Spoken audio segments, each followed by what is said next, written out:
Hola a todos. Hoy es domingo, 28 de junio de 2026, y estoy aquí para hablar de lo que pasó anoche. La última vez que hablamos, estaba conversando con Larry Johnson, y anoche, todo giró en torno al ataque estadounidense contra Irán. Si lo recordáis, el ataque principal se centró básicamente en dos zonas del sur del país. Una de ellas fue en la zona de Sirik. De nuevo, lo mismo que la noche anterior, atacaron las telecomunicaciones, los radares de esa zona. Leverwood Turkekshi is the cache. In that area. Then we had an attack on Qeshma Island. We had two other.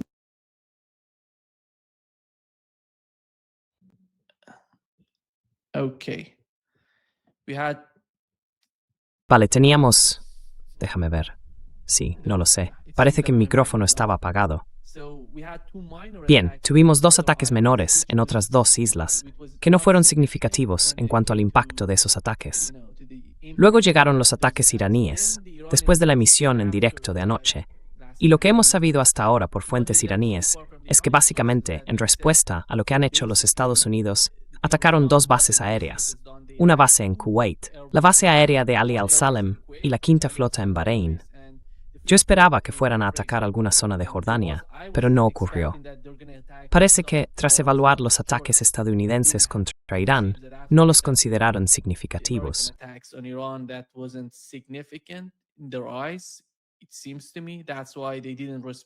Me da la impresión de que por eso no respondieron. No atacaron a Jordania. Así que, según lo que hemos sabido hasta ahora, parece que la Guardia Revolucionaria iraní apuntó contra 88 infraestructuras militares estadounidenses, entre ellas refugios estratégicos y muy poblados, el Centro de Control y Procesamiento de Datos de los Marines y los sistemas de radar y comunicaciones de la base aérea Ali al-Salem en Kuwait y de la Quinta Flota en Bahrein. Esto es lo que hemos podido saber a partir de fuentes iraníes. Así que, básicamente, la razón por la que estamos viendo este tipo de ataques entre Irán y Estados Unidos es porque Estados Unidos está intentando utilizar el estrecho de Hormuz. Y hay que recordar cuál era el concepto del Proyecto Libertad.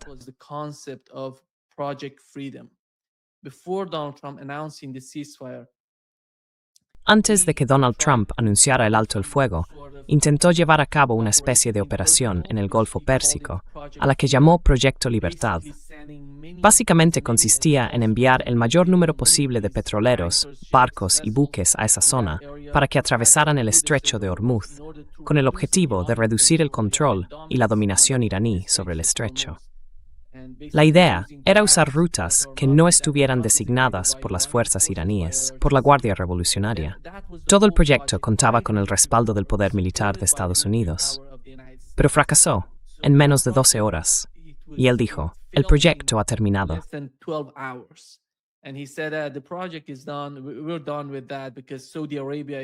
Hemos terminado con eso, porque Arabia Saudí, si recuerdas, Arabia Saudí junto con otros países, dijeron, no vamos a formar parte de este Proyecto Libertad, porque eso volvería a convertirlos en los principales objetivos del ejército iraní, de sus misiles y de sus drones. Esa fue la decisión en aquel momento. Después tuvimos un memorando de entendimiento, un tipo de documento entre las dos partes, un documento para reducir la tensión. Básicamente, si miras los puntos, las cláusulas de ese documento, todo trata sobre cómo rebajar la tensión en Oriente Medio, en el Golfo Pérsico y en toda la región. No solo en el Golfo Pérsico, también en Líbano.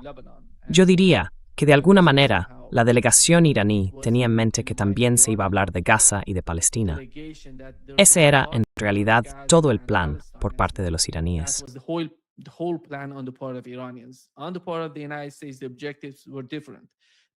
Por parte de Estados Unidos, los objetivos eran distintos. Donald Trump estaba desesperado, porque había intentado todas y cada una de las soluciones. Lanzó los ataques, y después de esos ataques vio que se estaban quedando sin objetivos en Irán. Por eso vimos cómo atacaron hospitales, puentes, todas esas infraestructuras civiles en Irán, que en realidad no suponían una gran carga ni una gran presión para el ejército, porque las fuerzas militares eran, de algún modo, capaces de protegerse, de responder y de golpear de vuelta en bases estadounidenses en países del Golfo, e incluso más allá, en objetivos en Israel. Entonces se le ocurrió el llamado Proyecto Libertad. El proyecto Libertad no funcionó. Después, Donald Trump vino con la idea de un bloqueo. Voy a imponer un bloqueo a Irán y ellos, ya sabes, acabarán rindiéndose.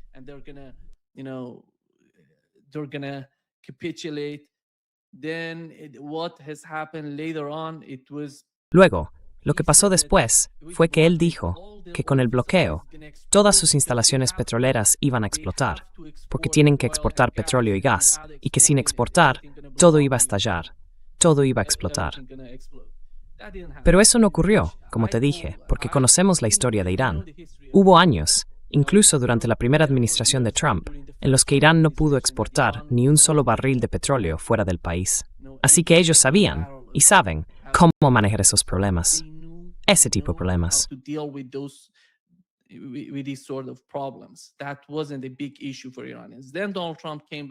Eso no fue un gran problema para los iraníes.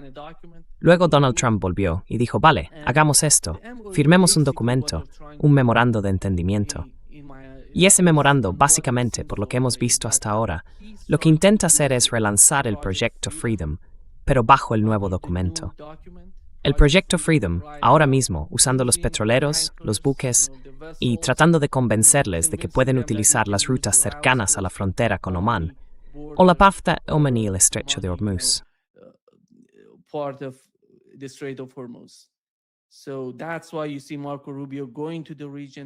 Por eso vemos a Marco Rubio viajando a la región, hablando con países como Bahrein, Kuwait y los Emiratos Árabes Unidos, e intentando ejercer presión. Supongo que también trató de hacer lo mismo con Arabia Saudí, Qatar y otros países, para presionar al gobierno de Omán. Porque justo después de las negociaciones entre Irán y Estados Unidos en Suiza, la delegación iraní, en cuanto regresó a casa, fue a Omán y se reunió con el presidente del Parlamento iraní y con el ministro de Asuntos Exteriores. Fueron a Omán para hablar con el gobierno omaní y definir el nuevo mecanismo del estrecho de Hormuz. Y según el memorando de entendimiento y lo que está documentado en él, tienen que establecer ese nuevo mecanismo para el estrecho de Hormuz en los primeros 30 días después de la firma del documento.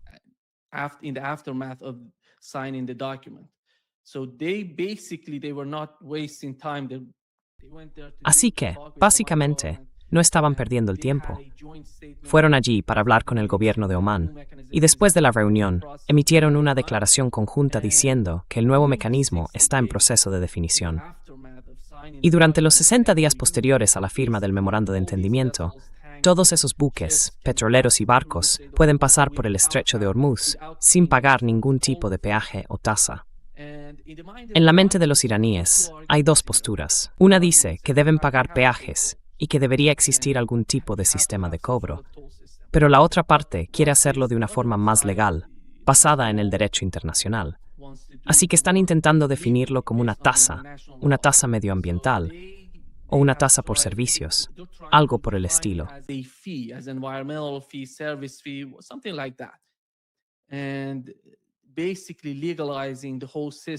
Y básicamente se está legalizando todo el sistema sobre la base del derecho internacional. Y esta es, de alguna manera, la lucha entre las distintas partes del gobierno. En esencia, dos facciones en Irán que no difieren tanto en política exterior, pero sí en cómo aplicarla. Y esas diferencias, en mi opinión, son importantes. Así que lo que está ocurriendo ahora mismo es que en Irán, el nuevo sistema de tarifas se está definiendo, o mejor dicho, está en proceso de definirse por ambas partes.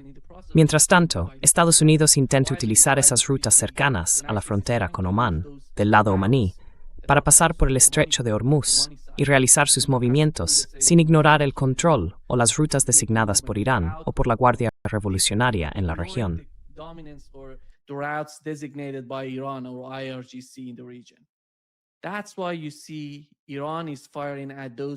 Por eso, vemos que Irán dispara contra esos petroleros que no siguen las normas del estrecho. Ese es el problema en esa región. Tuvimos un ataque contra un petrolero con bandera de Singapur anteanoche, o el día antes de ayer. Y la noche anterior hubo un ataque estadounidense contra Irán en la parte sur. No fue algo importante. Por eso, Irán respondió con 2 o 5 drones sobre Bahrein, porque el impacto no fue tan grande. No tuvo mucha relevancia para Irán. Luego, anoche otra vez, porque Irán intenta hacer lo mismo, controlar todos los barcos y petroleros en el estrecho, dominar la región. Tienen que usar las rutas designadas por la autoridad iraní en el estrecho. Y entonces vemos a Estados Unidos atacando a Irán. in the strait. And then you see the United States attacking Iran. The attack was somehow they intensified the attack. El ataque se intensificó de alguna manera contra Irán. Por eso, Irán decidió golpear 8 objetivos en esas dos bases. La base aérea Ali al-Salem en Kuwait y la Quinta Flota en Bahrein. Así que eso es una parte de lo que está ocurriendo. Creo que lo más importante, según mi comprensión del estrecho de Hormuz, es que no importa lo que intenten hacer los Estados Unidos. Esto es una guerra de desgaste. Lo que Estados Unidos intenta con este golpe o ataque no van a quedarse allí para siempre, porque tienen que usar. Anoche estaba hablando de esto. No sabemos dónde, no tenemos la información de inteligencia, no sabemos dónde están esos cazas, cuál es la ubicación de esos aviones, de dónde vienen cuando se acercan a la frontera iraní para atacar a Irán. Supongo que no están usando el espacio aéreo saudí. I assume they're not using the Saudi Arabia airspace, because if that was the case, Iran would hit Saudi Arabia. Porque si ese fuera el caso, Irán atacaría a Arabia Saudí. Eso es lo que yo entiendo. Y parece que están utilizando sus portaaviones en la región, que claro, acercarse a las fronteras iraníes, ir y volver, supone una distancia considerable. Y según tengo entendido, en un ataque de ese tipo, tendrían que repostar al menos 2 veces. Entonces, ¿es eso sostenible para Estados Unidos? Yo creo que no. Y tampoco creo que los países del Consejo de Cooperación del Golfo estén preparados para ofrecer a Estados Unidos la misma ayuda que le dieron durante la guerra, aquellos 39 días de guerra. Así que tienen que mantenerse fuera del espacio aéreo de los países del Golfo. Si lo utilizan, Irán lo sabrá y atacará a todos los países que participen o cooperen con Estados Unidos.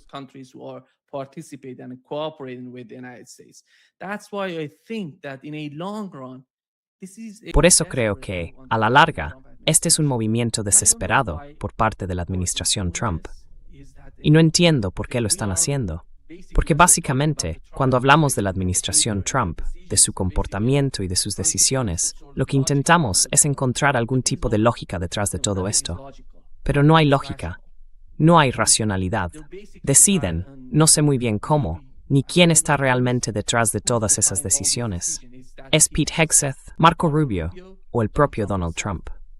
Da la impresión de que Donald Trump lo sabe todo. Y anoche otra vez publicó un tweet diciendo que va a borrar a Irán del mapa. Eso va directamente en contra de lo que se establece en la primera cláusula del Memorando de Entendimiento entre Irán y Estados Unidos.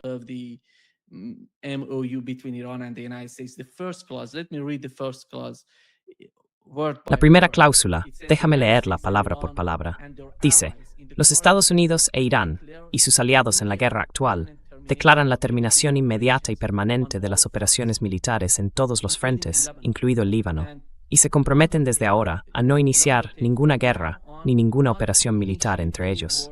Entre ellos, no es entre Irán y Singapur o los singapurenses. Ese es otro concepto. Se trata de Irán y de los Estados Unidos. Es Laos. President step aan de Konianatnu, Elise Mose is right Malsine. Iran on one side and the United States and Israel on the other side. So, and to refrain from the threat or use of Y abstenerse de amenazar o usar la fuerza entre ellos, y garantizar la integridad territorial y la soberanía del Líbano. Sabes, durante mucho tiempo, ¿recuerdas cuando Irán empezó a negociar o a enviar mensajes a Estados Unidos? Incluso en las primeras negociaciones entre Irán y Estados Unidos en Islamabad. Irán llama a ese memorando de entendimiento Islamabad 3D, o simplemente el MOU de Islamabad, porque alcanzaron ese acuerdo allí, en Islamabad. Luego J.D. Vance volvió y dijo: no vamos a hacer esto ni aquello. Y tuvieron todas esas dificultades. Pero básicamente todo se basa primero en un plan de 10 puntos y después en uno de 14 puntos. basically is based on 10-point plan, then 14-point plan, then it was discussed in Islamabad later on in Luego se debatió en Islamabad. Más tarde en Suiza se firmó. Así que lo que Estados Unidos intenta hacer, hay 2 cuestiones para Estados Unidos. Por el estrecho de Hormuz, Irán tenía la ventaja de incluir al Líbano en el memorando de entendimiento. Entonces, ¿cuál es la reacción? Donald Trump, por un lado, intenta reducir el dominio iraní, disminuir la influencia de Irán en la región para de algún modo liberar el estrecho de Hormuz. Pero al mismo tiempo está presionando, por cierto, al gobierno de Omán. Están bajo una presión enorme. Nadie habla de ello, pero les están presionando mucho. Si recuerdas, Donald Trump llegó a decir una vez que iba a bombardear Omán.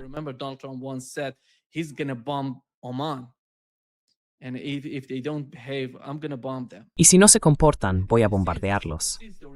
Esa es la realidad. Eso es lo que se ve en la superficie cuando él habla del tema. Yo supongo que detrás de las cámaras están ejerciendo mucha presión sobre el gobierno de Omán. Pero el problema es que Omán no controla el estrecho de Hormuz. No está al mando. No tiene el control del estrecho de Hormuz. El estrecho de Hormuz está totalmente dominado y controlado por la Guardia Revolucionaria iraní. Y no solo por la Guardia Revolucionaria. En realidad está dividido en dos partes, la occidental y la oriental. Una parte la controla la Guardia Revolucionaria y la otra el ejército iraní, con una cooperación total entre las dos ramas de las Fuerzas Armadas iraníes, el ejército iraní.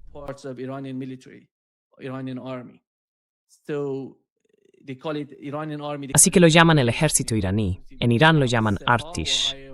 Tenemos el SEPA, o IRGC, que en inglés se conoce como IRGC, pero su nombre en persa es SEPA.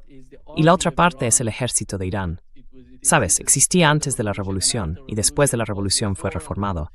Y bueno, la nueva estructura que se creó es la del ejército iraní actual, que se llama Artish. Ahora mismo ambos están cooperando en el estrecho de Hormuz, controlando el estrecho. Y el otro punto es el caso del Líbano.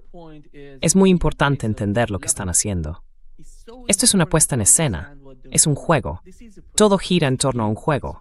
No está ocurriendo nada realmente importante bajo el memorando de entendimiento.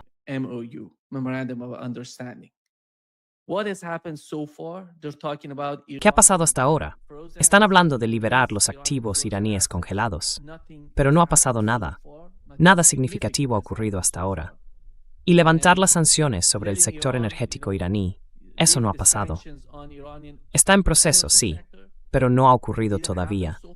El bloqueo, retirar el bloqueo a Irán, luego el bloqueo iraní en el estrecho de Hormuz y permitir que Irán venda su petróleo, como ocurría antes de que empezara esta guerra. Irán no tenía ningún tipo de dificultad para exportar su petróleo. Así que, básicamente, no está pasando nada con este asunto. Irán no está ganando nada.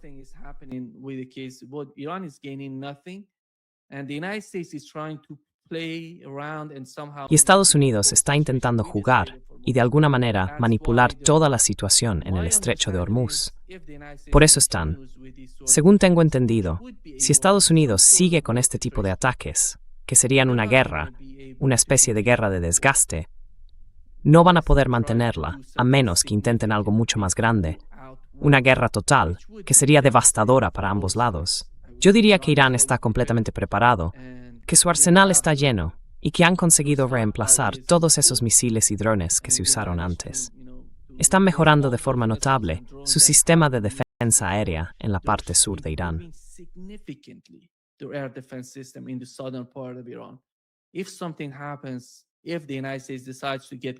Si pasa algo, si Estados Unidos decide acercar sus casas a las fronteras iraníes, entonces van a ver hasta qué punto ha mejorado el sistema de defensa aérea de Irán. Y en los próximos días, según algunos informes en los medios iraníes, se espera una gran mejora, algo importante que ocurrirá en los próximos días, no en las próximas semanas. Todo gira en torno al sistema de defensa aérea de Irán. Tienen el sistema llamado Babar y también uno nuevo, Arash el arquero. Este es el nuevo y es muy potente. ¿Recuerdas el último ataque estadounidense, cuando intentaron golpear la instalación petrolera, la planta de gas en Asaluye?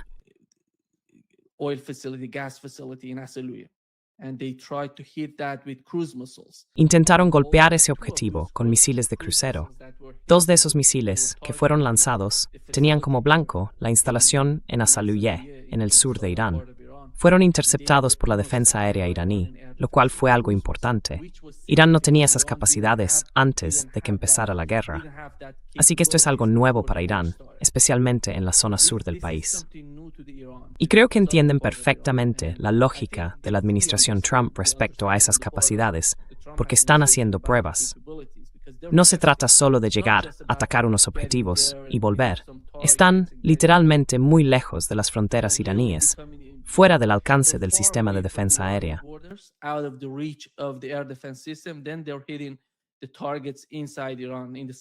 Entonces, están atacando objetivos dentro de Irán, en la parte sur del país, básicamente en la costa.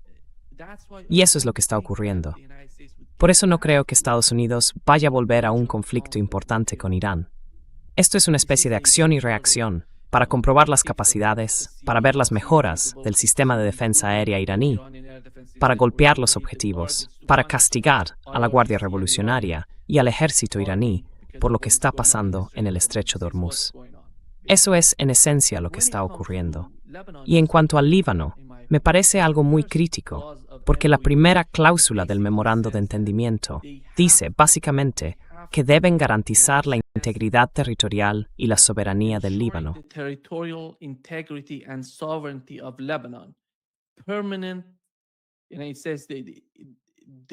Y dice que las dos partes declararon el cese inmediato y permanente de las operaciones militares en todos los frentes, incluido el Líbano. Así que no habrá ataques, incluido el Líbano, lo cual implica, además, la integridad territorial y la soberanía del Líbano. ¿Qué significa eso? Básicamente, para mí, significa que Israel tiene que salir del Líbano, tiene que retirarse del Líbano. Ese es el sentido de lo que está ocurriendo aquí. Es en esencia un párrafo de tipo legal, pero el significado es que Israel tiene que irse, tiene que retirarse del Líbano. Y luego vemos a Estados Unidos trayendo a Marco Rubio, la serpiente, el tipo que está detrás de todas esas decisiones desastrosas del gobierno de Trump.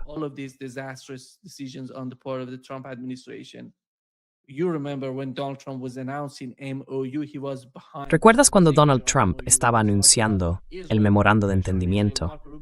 Él estaba detrás de la firma del MOU. Hablaba de Israel, presionando a Israel. Detrás de él, Marco Rubio estaba tan molesto. Se le veía la tristeza en los ojos, lo decepcionado que estaba con ese MOU. El MOU no significa nada, pero aún así, no está satisfecho. Está muy decepcionado, muy triste con todo el proceso. Así que, cuando miras el acuerdo entre el Líbano, el gobierno libanés y los israelíes, mediado por Estados Unidos, la primera cláusula dice que Israel declara no tener ambiciones territoriales en Líbano, mientras permanece exactamente donde está, hasta que firme unilateralmente el desarme.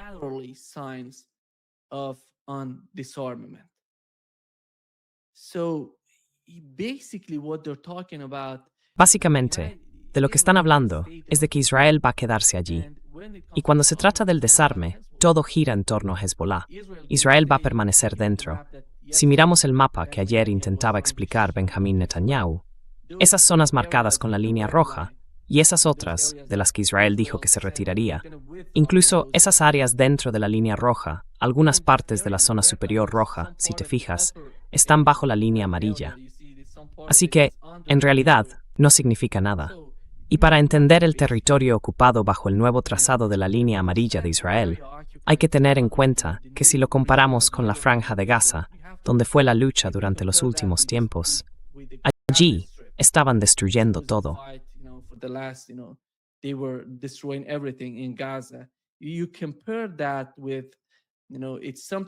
Si lo comparas con algo como el área ocupada en la parte sur del Líbano, resulta que es aproximadamente 1,6 veces el tamaño de la Franja de Gaza.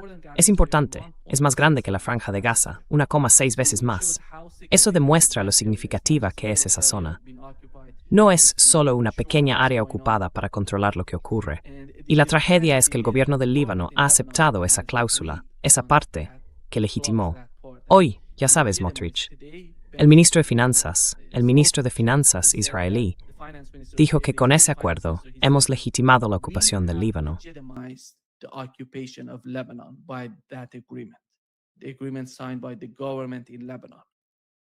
el acuerdo firmado por el gobierno del Líbano, porque el acuerdo dice que Israel va a ocupar el territorio libanés mientras Hezbollah no sea desarmado.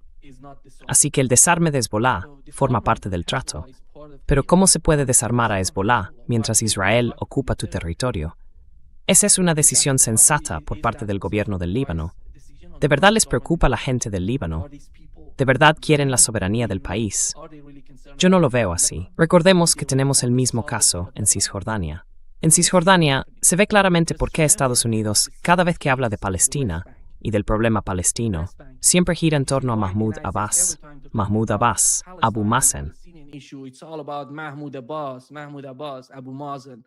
Let's invite him talking with Mahmoud Abbas. The guy is Invitémosle a hablar con Mahmoud Abbas. Este hombre está, ya sabes, básicamente en Cisjordania. Y Cisjordania, el territorio de Cisjordania, para entenderlo, en comparación con la Franja de Gaza, es más o menos 10 veces más grande que Gaza. 10 veces más grande. Mira Cisjordania hoy.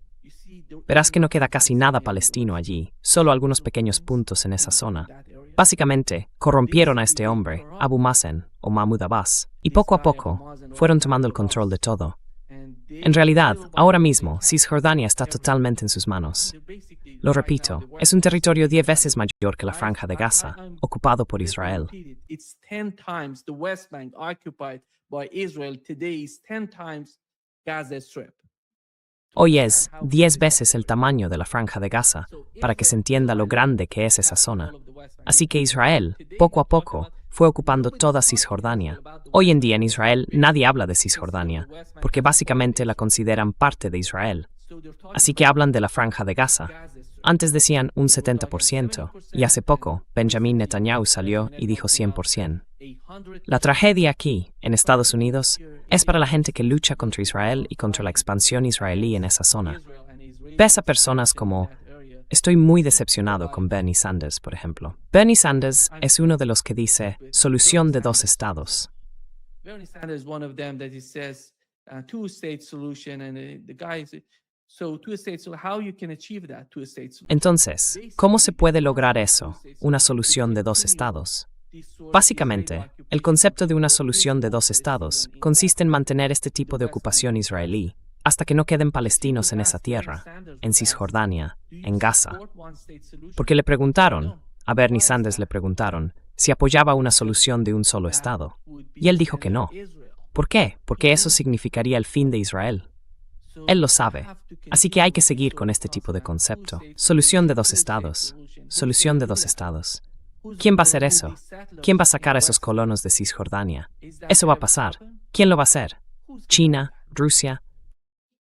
China, Russia, Iran, the United States. Irán, Estados Unidos. Nadie sería capaz de hacer eso. Con la comunidad internacional, ¿hay algo bueno, algo positivo que esté saliendo de ahí, de la comunidad internacional, de la ONU? A menos que sea algún tipo de informe, que sí, es positivo y además importante. Lo que está haciendo la ONU, dentro del margen tan limitado que tiene, es hacer todo lo posible. Verás, porque la ONU, como organización, la ves como una asamblea de todos esos países que se reúnen. Pero eso demuestra hasta qué punto el mundo es incapaz de resolver el problema en Palestina. Ese es el problema. Creo que volviendo a lo que está ocurriendo en Gaza y en Cisjordania, acabo de mencionar Cisjordania y Gaza, hay que entender lo que está pasando en Líbano. I just mentioned the West Bank and Gaza to understand what's going on in Lebanon. When you legitimize, when the government is Cuando se legitima, cuando el gobierno se convierte en una especie de Abu Mazen o de Mahmoud Abbas 2.0, en Joseph Aoun y Nawaf Salam, esos 2 tipos son traidores al pueblo libanés. Han traicionado a la gente del Líbano con esta decisión, al firmar ese acuerdo. Y la pregunta es, la gente salió a protestar diciendo que no van a acatar lo que haga el gobierno del Líbano. En realidad, el gobierno no es parte de la guerra entre el Líbano e Israel. La guerra es entre las fuerzas de defensa de Israel, los israelíes, y Hezbollah. Entonces, ¿qué tiene que ver el gobierno del Líbano con eso? No es parte de la guerra. Así que no veo a Hezbollah actuando según el acuerdo que firmó el gobierno libanés. abiding by the agreement that was signed by the government in Lebanon. I believe that the people in Lebanon going to bring down the government. Creo que la gente en Líbano va a derribar al gobierno. Y según entiendo, no van a dar marcha atrás. Recuerda que Israel una vez llegó hasta Beirut para ocupar Beirut. Llegaron hasta allí. No fue solo una pequeña parte en el sur del Líbano. Y en aquella época, Hezbollah no tenía la capacidad que tiene hoy. Así que eso significa que Irán tampoco va a retroceder. Déjame decirlo así. Por lo que entiendo, el corazón, el cerebro y la fuerza que ayudan al Líbano vienen del Golfo Pérsico, vienen del Estrecho de Hormuz, vienen del apoyo iraní a Hezbollah. ¿Eso va a reducirse? ¿Va a disminuir con el tiempo? No creo que eso vaya a pasar. As time goes by, I don't see that happening. I see Iran getting more powerful. It doesn't matter how. Veo que Irán se está volviendo más poderoso. No importa cómo Estados Unidos intente manipular o atacar a Irán, ni cómo Irán vaya a responder. Y esta guerra de desgaste es como la guerra entre Ucrania y Rusia. ¿Van a molestar tanto a Rusia esos ataques con drones de los ucranianos? No. Es una guerra de desgaste entre Rusia y Ucrania. Y Rusia va a encontrar una solución con el tiempo. Quien más está sufriendo es Ucrania. Han destruido un país llamado Ucrania. Ya no existe Ucrania. Y lo mismo va a pasar en el Golfo Pérsico. Si Estados Unidos intenta escalar el conflicto, no hay manera de atacar a Irán, como lo hicieron el 28 de febrero, sin usar el espacio aéreo de Irak, de Arabia Saudí, de Emiratos Árabes Unidos, todos esos espacios aéreos. Saudi Arabia, UAE, all these airspace, and they have to use the region to attack Iran. Y tienen que usar la región para atacar a Irán. Eso significa que Irán va a arrasar, va a destruir a esos países. Y esos países no quieren formar parte de esa guerra. Ya han sido devastados por esa guerra. Y no son tan ingenuos como los europeos. Siguen en la lucha, pensando que algún día Estados Unidos podría dominar la región. No, esos tiempos se acabaron. Creo que la realidad les ha golpeado tan fuerte que ahora entienden que si quieren mantenerse en la región, si quieren sobrevivir en la región, tienen que cooperar con los iraníes. Y por lo que entiendo, esos $300 mil millones de inversión en Irán, o algo así, es la idea principal de los países del Consejo de Cooperación del Golfo.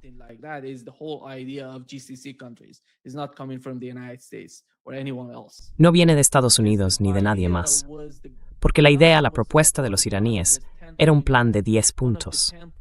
Uno de esos puntos era la reconstrucción de la devastación, la reconstrucción de los edificios y las infraestructuras que fueron alcanzados por las fuerzas estadounidenses o por las fuerzas israelíes, por los bombardeos y los cazas israelíes.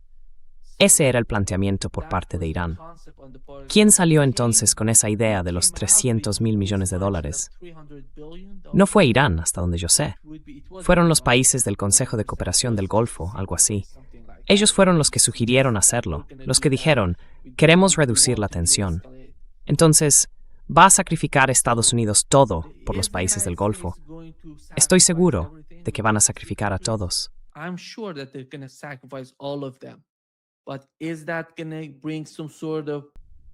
Pero eso va a suponer algún tipo de victoria para Donald Trump. No, no hay ninguna posibilidad de que Donald Trump gane otra guerra si empiezan una nueva. Supongamos que la gente, porque hay personas en Irán y fuera de Irán que dicen que Estados Unidos se está preparando, que Estados Unidos va a atacar de nuevo a Irán después de las elecciones de mitad de mandato. Y hasta donde yo entiendo, ese argumento tiene cierto sentido. Es un buen argumento. Es posible que Estados Unidos vuelva a implicarse. Pero, según mi comprensión, Irán está más que preparado, incluso más preparado que antes de que empezara la guerra, porque ya tiene la experiencia que adquirió entonces.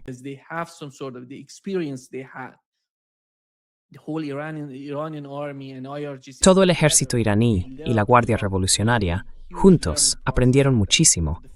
Fue un proceso de aprendizaje enorme para ellos. Por primera vez, fueron atacados desde el aire por Estados Unidos e Israel. Y claro, no tenían ninguna experiencia previa, así que fueron aprendiendo con el tiempo. Por eso han preparado este nuevo sistema de defensa aérea, al que llaman Air-HD Archer. No se trata de un nuevo equipo, no. Lo que han hecho es integrar todos los sistemas de defensa aérea, la comunicación y la coordinación entre ellos. Es decir, esos sistemas de defensa aérea, que están repartidos por distintas zonas de Irán, ahora se comunican dentro de un sistema integrado. in an integrated system. That's why they call it RH the Archer or Por eso lo llaman, ya sabes, RH the Archer o Bava o algo así. Esto viene de la comprensión de los ataques estadounidenses. Básicamente, mejoraron la comunicación entre distintos sistemas en Irán. Puede que tengan sistemas nacionales y también sistemas de defensa aérea que vienen del exterior. Pero por lo que yo entiendo, lo que usaron durante esos 40 días fue todo de fabricación nacional. Y esos cazas que compraron a Rusia, en realidad no los recibieron. Tal vez uno o dos. Pero mayores siguen en Rusia. No han remitido su 25. Su-35 fighter jets. So basically Iran was fighting without being that. Básicamente, Irán estaba luchando sin depender demasiado de Rusia ni de China. Pero sí había comunicación entre Irán, Rusia y China, sobre todo en temas de inteligencia y sobre cómo mejorar los objetivos. Así que eso es lo que está ocurriendo. En mi opinión, por lo que entiendo, Hezbollah no va a dar marcha atrás. Es Hezbollah. Irán va a forzar a Estados Unidos a salir del Golfo Pérsico, a salir del Estrecho de Hormuz, no importa cuánto tiempo lleve. Irán está allí para siempre y puede continuar esta guerra. Y no sienten tanto la influencia de Rusia como la de Estados Unidos o como la de Donald Trump. Una de las cuestiones es, si Irán cierra el Estrecho de Hormuz, ¿qué pasaría con China? ¿Cuál sería la reacción de China? Creo que durante la guerra hemos aprendido mucho y que la comunicación entre China e Irán funciona casi a la perfección. Communication between China and Iran is somehow perfect. And because China was prepared more than any. Y como China estaba más preparada que cualquier otro país antes, fíjate, su economía no se vio tan afectada durante la guerra, ni después de la guerra. Irán, de alguna manera, estaba facilitando el paso de sus petroleros, ayudándolos a salir del Estrecho de Hormuz. Así que, si cierran el Estrecho de Hormuz, eso significa que lo cierran para los europeos y otros países, pero no para China, ni para los países amigos, ni siquiera para Irak. Irak utilizaba el Estrecho de Hormuz. Pakistán también lo utilizaba, pero otros países no. Eso quiere decir que Irán no va a recibir ningún tipo de presión por parte de China ni de otros países amigos. ¿Y los europeos van a presionar? A Irán ya no le importa Europa.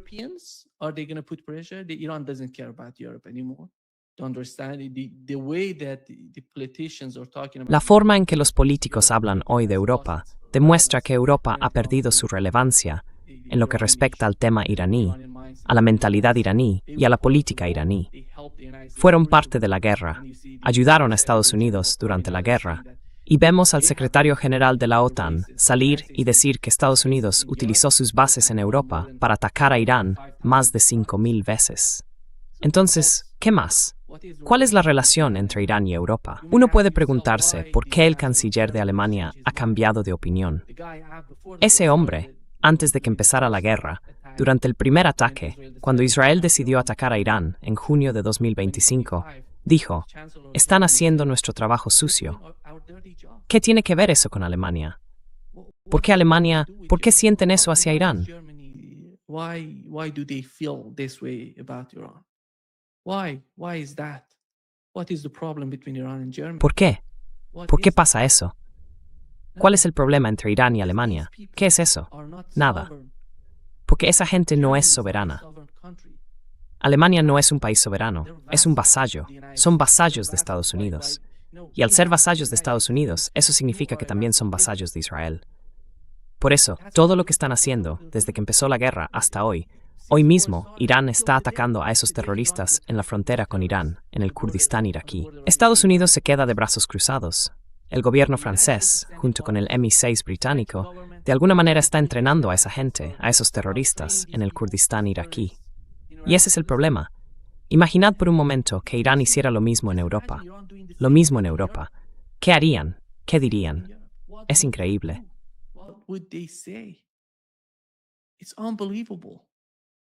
They surrounded Iran. They're using all these terrorists. Han rodeado a Irán.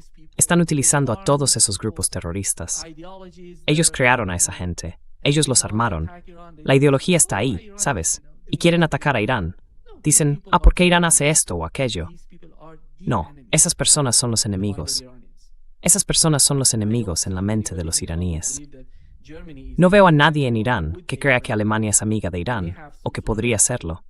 Puede que tengan algún tipo de relación, pero eso no significa que sean amigos. Los países que los iraníes consideran amigos, los países realmente amistosos, son Yemen, Rusia, China e Irak.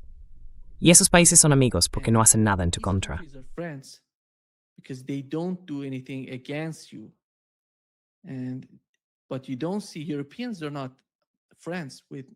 Pero fíjate, los europeos no son amigos de ninguno de esos.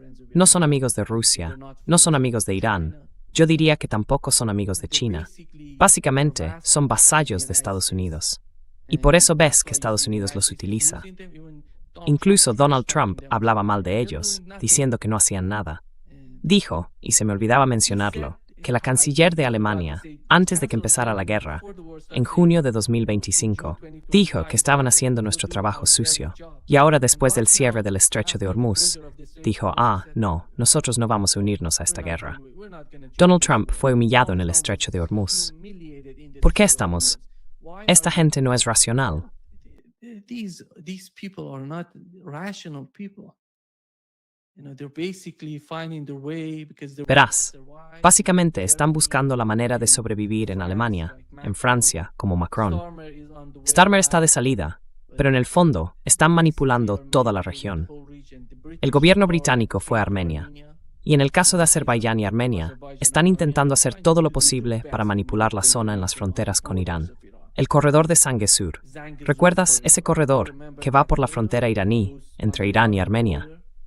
Pues bien, Estados Unidos estuvo allí para firmar, y hasta Donald Trump llegó a llamar a ese corredor de Zangezur el corredor de Trump. Así que eso es lo que está pasando. En realidad, están rodeando a Irán para desestabilizarlo.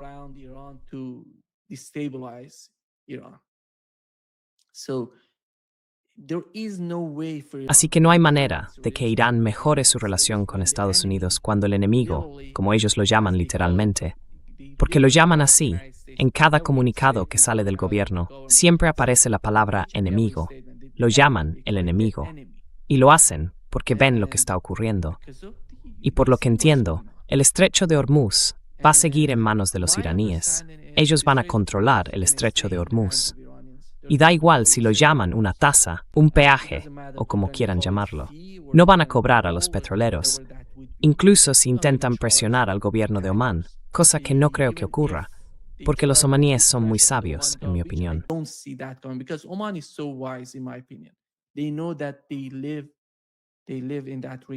Ellos saben que viven en esa región y que tienen que convivir con los iraníes.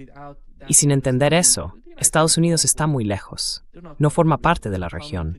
Viene a la región, intenta manipularla, pero tarde o temprano se va a ir. Puede que se vayan. Ya sabes, el Wall Street Journal informó que Estados Unidos está considerando mover todas esas bases hacia el oeste. Eso significa que van a trasladar las bases que tienen en Bahrein, en Qatar, en Arabia Saudí. Puede que las muevan a Jordania e Israel. ¿Eso va a ayudar a Israel? No. Estuvieron en Arabia Saudí y ni siquiera allí fueron capaces de defenderse.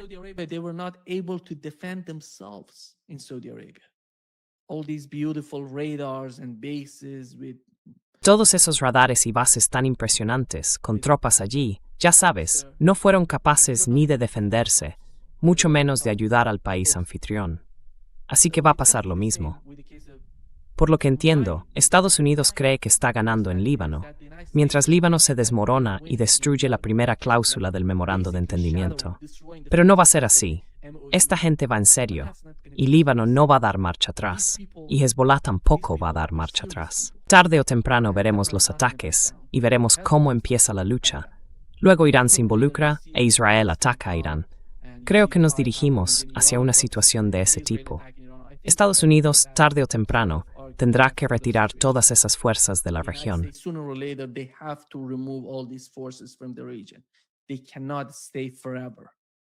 No pueden quedarse allí para siempre, porque están preocupados por China, por todos los distintos asuntos en el Ártico y en el Pacífico.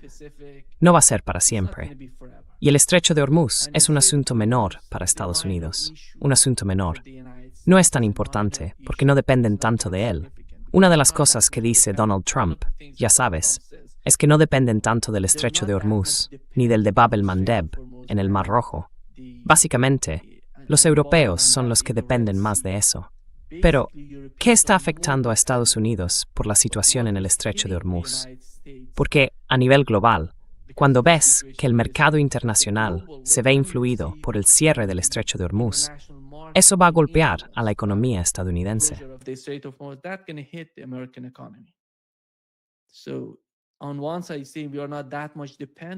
Por un lado, vemos que no dependemos tanto de la economía global, pero por otro se ve claramente hasta qué punto sí dependen cuando hablamos de petróleo pesado, de la producción de diésel o de combustible para aviones. Dependen, lo necesitan.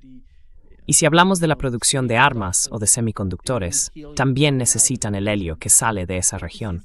Así que es un asunto muy complejo lo que está ocurriendo en el Estrecho de Hormuz. Donald Trump quiere que el estrecho se abra lo antes posible, pero si actúa, tarde o temprano, se dará cuenta de que este tipo de ataque no va a resolver su problema allí y acabará retirándose.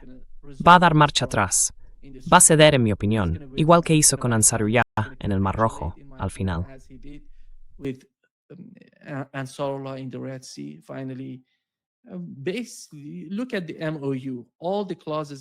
Básicamente, mira el memorando de entendimiento.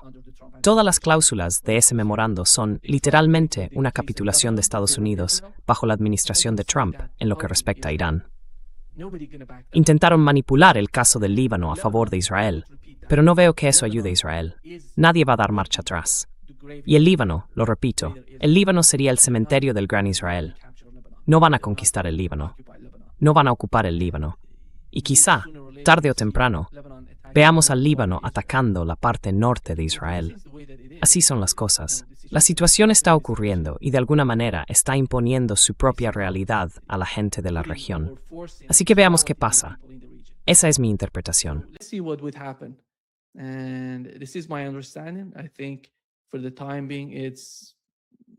Creo que, por el momento, básicamente es una guerra de desgaste. Vamos a ver qué pasa. Hoy no hemos sabido de ningún tipo de ataque a petroleros, al menos según las noticias que he seguido. Eso significa que los petroleros están aprendiendo de los ataques iraníes y simplemente están siguiendo las rutas que fueron designadas, ya sabes, definidas por las fuerzas iraníes, por la Guardia Revolucionaria y el ejército iraní. Por eso, no se ve ningún tipo de ataque a los petroleros. Esa es la situación ahora mismo. Muchas gracias por acompañarme hoy. Dentro de una hora voy a hablar con Larry Johnson y será una conversación bastante profunda, porque Larry aportará su visión sobre estos temas. Lo vamos a analizar juntos. Nos vemos pronto. Muchas gracias.